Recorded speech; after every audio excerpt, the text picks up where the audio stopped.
Yes. Okay. Then I'm going to go ahead and call this hearing to order and begin with the Pledge of Allegiance.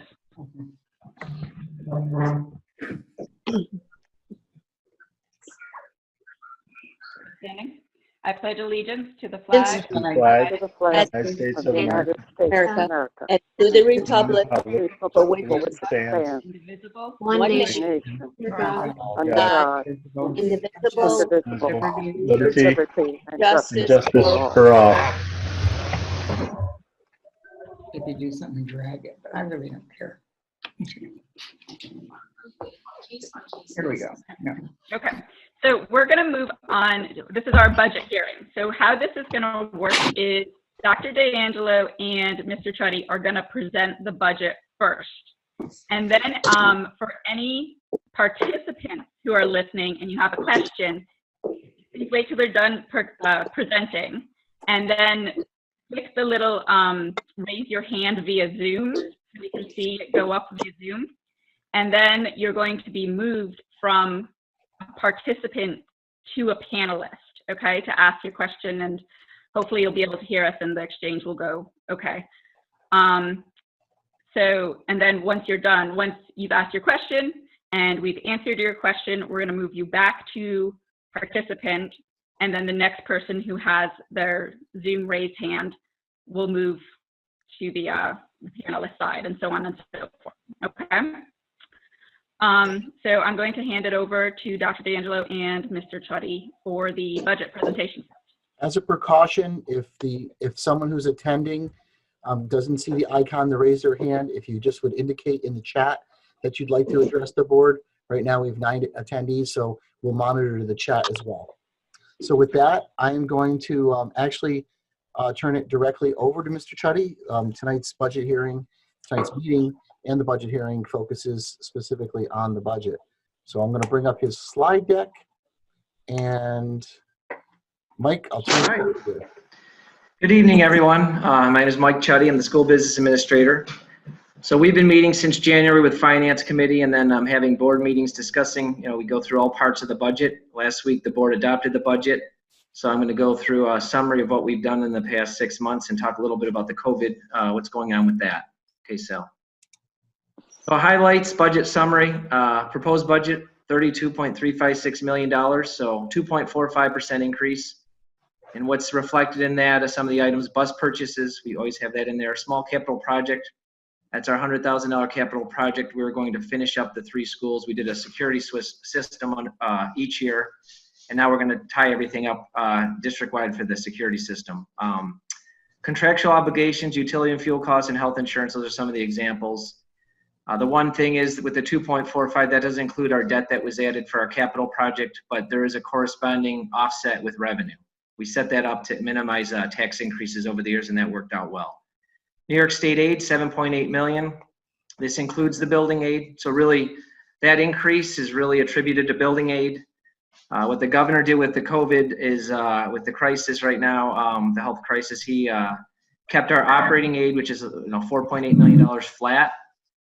So that piece did not move. The other aids that were reimbursable, BOCES aid, building aid, those went up correspondingly. So really we're looking at a flat rate scenario for operating aid with possible deductions, which I'll discuss at the next slide. Tax cap levy, 1.72% increase. And the proposed tax levy increase 1.67. So we did go slightly under. We're recognizing, what's going on with our taxpayers and the difficulties of the challenges right now economically. So I'm happy to say over 9 years, we've actually gone under the tax cap 5 times. The other 4, we went at the level. So we do recognize balancing our program with taxpayers' needs. Okay, Sal. This is the 3-part budget. Every district needs to show this. It's in our budget booklet that's on the internet. Kind of breaks down where the money goes. You can see the big 73% in the red is program, teaching, extracurricular, transportation expenses, supplies, and all the instructional side. 12% is administrative. That's the Board of Ed, central office, and building administrative expenses. And capital is the operations, maintenance, debt service, which I talked about on the capital projects in the public library. This is pretty much districts across the state, very similar. The majority of the money does go in the program. Okay, Sal. Program highlights, some of the areas we looked at, we hired an assistant principal, replacing the dean of students. This gave greater flexibility with a certificated administrator. So that person has certification to do evaluations, can provide more district-wide assistance, such as innovative instruction, student engagement, and parent outreach. Can offer more as a certified administrator.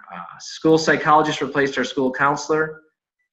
Enhanced skill set to align with student needs. We're always looking at student needs, and this position better fit our demographics. So that's why we did this. That's a cost neutral. There's cost neutral there. And then the other one's cost neutral. Network engineer replaced the network aide. Same thing, enhanced skill set to address modern day computing needs. The network aide was a position, more like 25 years ago. It's totally different nowadays. So we're gonna replace that with a network engineer. Same thing as I stated, cost neutral. So impact of COVID. This is a different budget year. Usually early April, we have the numbers for state aid. They're usually solid. They're set. But since when we went through this crisis, the governor decided to have 3 measurement periods. They're going to look at the New York State budget, April 1st through April 30th, May 1st through June 30th, and July through December. So we're actually going to be crossing over budget years. And if the receipts are less than 99% or expenses are greater than 101, there could be possible reductions in state aid. So that's pretty much why this process actually this year was delayed, was pushed off. We were anticipating getting some numbers 2 Fridays ago. Instead, we heard that the governor is waiting on a federal aid package. It did go through the House, but now it has to go through the Senate. So that'll be interesting to see how much New York State gets, if they get money. Without the federal aid, governor's been talking about a 20% reduction to school districts that's on our operating aid. So that would actually be almost $1 million, $962,000. So we were preparing for this, and we have been preparing. We have a contingency plan in place. So if the money if there is any reductions, we have a plan up to those levels. We're utilizing our reserve plan, which we've had over 8 years. We put that in place. It's board approved each year, kind of our savings plan. And it looks out 5 to 10 years. Then we've also looked at supplies, materials, conferences, and possible staff reductions depending on these reductions. And as I say, we do multi-year planning approach has always been has been put in place with the reserve plan. We'll continue to do that. Okay, Sal. So summary of the revenues. These are the numbers I went through last week. State aid, as I said, was flat, the operating aid, but you see the increase. That's due to the building aid. $440,000 in building aid came in, so that's really almost attributed to that. There's a little bit of deduction in transportation because we haven't run our program, so that's a reimbursable aid. There'll be a little less aid next year. The other revenue dropped $15,000. I actually made a major adjustment to our interest income. The other revenue includes penalties on taxes, tuition. There's a health insurance reimbursement we're getting over 2 years that help offset some of the interest rates because interest rates are going down. So there was a significant deduction in that interest income going forward. Medicaid, this is our IEP students that are Medicaid eligible for occupational, speech, and physical therapy. We get reimbursements right now. Those are supposed to flow through, and it's been pretty consistent. We kept that the same. And then the big number, property taxes, as I say, we went up 1.67. We went under the cap. And that's the $375,216. Then the next line, appropriate fund balances to balance out. We have contingencies built in as part of our reserve plan for unforeseens. And we try to carry this over each year, keep the tax levy neutral. And then reserves other, that is one line that we anticipate using if we have reductions in state aid. We'll dip into the reserve plan and use some of that among other tools to make it through the next year. Total revenue, $773,465 increase. Okay, Sal. So the summary of expenses. These are the numbers we went through since January. Each month we go through parts of the budget. General support, that is board, superintendent, business office, legal, auditing, and operations and maintenance, 2.49% increase. But what else is in that is BOCES administrative costs. Over the last 5 years, BOCES has paid out an OPEB, it's a retiree health insurance reserve to the districts. And this current year was the last year of that, so $56,000 we're not receiving next year, so that attributes to the majority of that increase. Otherwise, the general support would have only went up 1%. Instruction, and all these budget items, we pretty much kept everything flat except for salaries per contract. Instruction's only going up 1%. This is all pre-K to 12 instruction, supplies, principals, materials. And that is, we had a retirement in science, and we also, as we discussed, we took out some contingent money in our budget because this was a more difficult year to balance the budget. Transportation going up 2.59. Same thing, we kept everything relatively flat except salaries per contract. We did have a couple midday runs that were added, so that did contribute to this increase. Employee benefits, this year we were fortunate, 2.83%. Some years it's higher. Our health insurance actually came in at 4%, which is better than other years, which helped balance the budget. But teacher retirement system, employee retirement system rates went up. TRS went 8.86 to 9.53. That is something we're going to have to watch because that's based 5 years on the stock market, and we'll see where that goes. We had a big dip early on in this crisis, and it's come back strong, but we'll watch that going forward to see where the market goes. It's very volatile right now. Debt service, as I said, we got the revenue, extra revenue there. Well, this offsets the debt service principal and interest on our bonds on the new capital project. So that's why there's an increase there of 36%, but it's offset by revenue. And then the last item is interfund transfers. We're actually going down $59,000, and what this item contains is cafeteria, which we had our supervisor go through a few meetings ago. That budget was actually a little less than the previous year. Library was a little less, but this also includes our purchases of buses. So this year we're going to buy a large bus, a medium, and a minivan. We're not buying 2 large buses, so that's why we saved a little, and it fits into our plan. We saved the $60,000. So the total expenses up $773,465 or 2.45. That matched the revenue that I just discussed. Net result, $32.356 million. Like I said, 2.45% increase. Tax cap levy, the allowable levy we can go to without a supermajority, 1.72%. We're proposing 1.67%. We also have election will take place to fill the expiring terms of Rachel Galvin, Patricia Wilson, and Matthew Fish. The candidates for those seats are Matthew, Destiny Hollenbeck, and Patricia Wilson. There's another proposition on to reduce the number of board members, looking to go from 9 to 7, starting with the 2021-22 school year. One thing, this was looked at by the board and the district or superintendent, reflects the district shrinking enrollment. And also, smaller communities are increasingly experiencing difficulties in getting enough candidates to fill larger boards. Where and when? Well, now it's changed for the governor's order. We're not coming to the school to vote, so it's an absentee ballot. We mailed out to all the registered voters throughout the district. These ballots must be mailed and received by the district clerk no later than 5 p.m. on Tuesday, June 9th, 2020. It's very important. It has to be here by 5 p.m. or before, and then they'll start counting after that. And the last item, our budget information page, to get some information. The hearings, right now, and then the newsletter will be coming out shortly.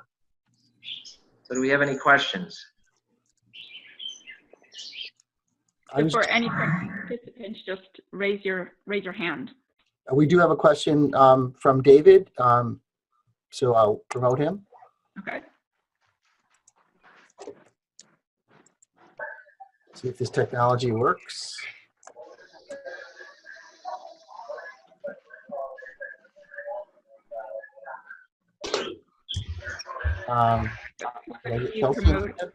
You got Chelsea. Yeah, no, okay, let's get David going here.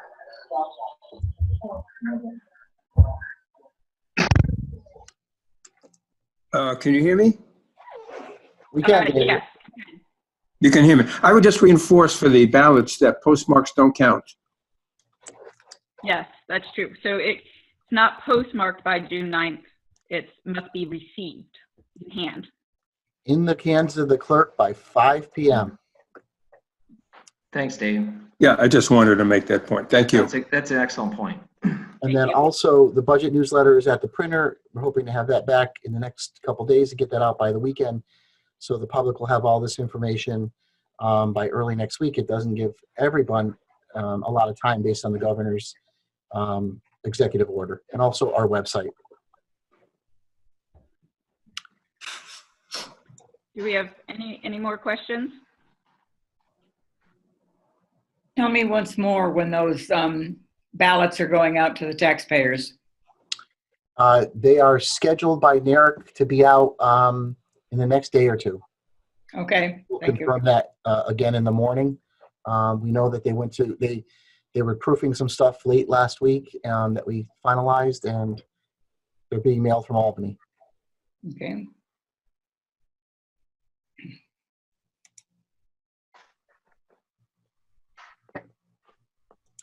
Does anyone else have their hand up on the participant side? Or if your Zoom hand up doesn't work, you can use the chat too. You need help? I'll put out a last call. Okay. Is Denise still there? I'm here, thank you. Okay.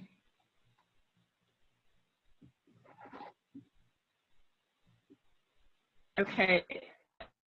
We have Julie. Julie has her hand up. Can you make her a panelist?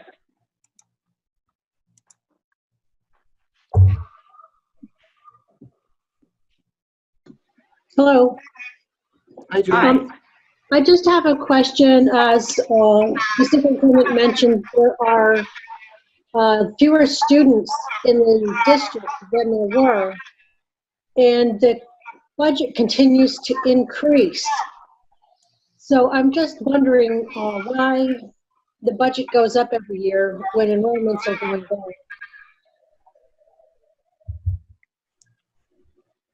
Is that for me? I didn't hear that. All Well, So- Julie, or Mike, I mean, I can do a general, generally, we have employee contracts that continue to grow. We have ongoing expenses to operate the district. So you're right. The board and the finance committee is very sensitive to that. And, we always set out to try to reduce our expenses to reflect the declining enrollment.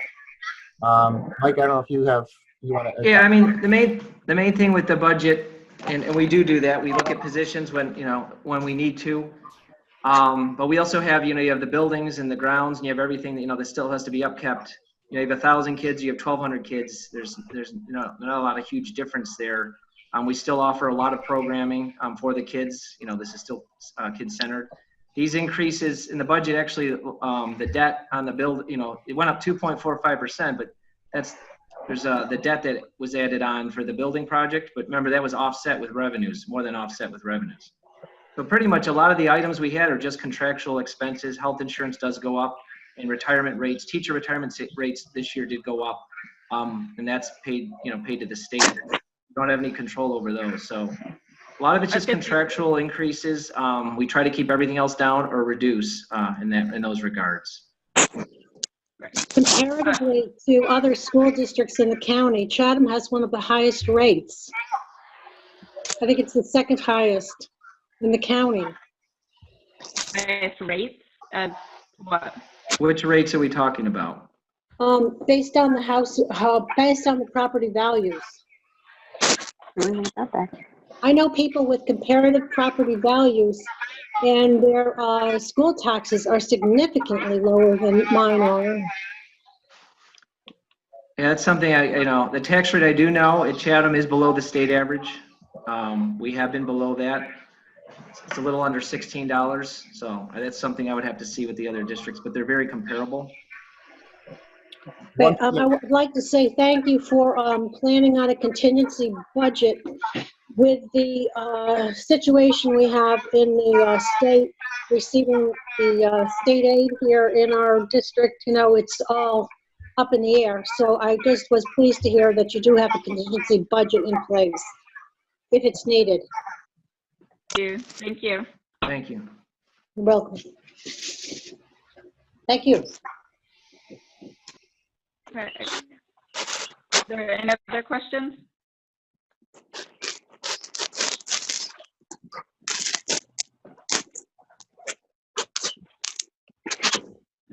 Okay. I don't see anyone else's hand up, and do we have anyone in chat? Oh, Beth, do you have a question? Who? Or do you have a question, Beth, or no? You just No. looked up on my thing. I don't know why. Okay. I'm just sitting here doing nothing. Okay, Other than I'm listening. not, I'm not seeing any other blue hands. So do you have anything on the chat, Sal? Are we good to move on?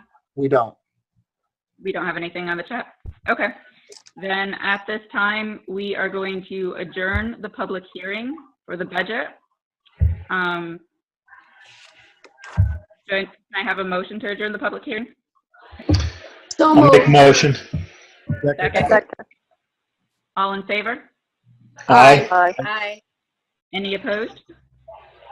Motion carries. And then at this time, we have a meeting, which is a public hearing, so motion to adjourn our meeting. Can I have a motion? Can I have a second? Second. All in favor? Aye. Aye. Aye. Any opposed? Okay, motion carries. Have a good night, everyone, and Let's thank, enjoy the Paula who beautiful turned weather. out. Yes, Thank you, and Mike. Did a good job. Thanks. Thank you. Thank you. Have Good a night, guys. good night.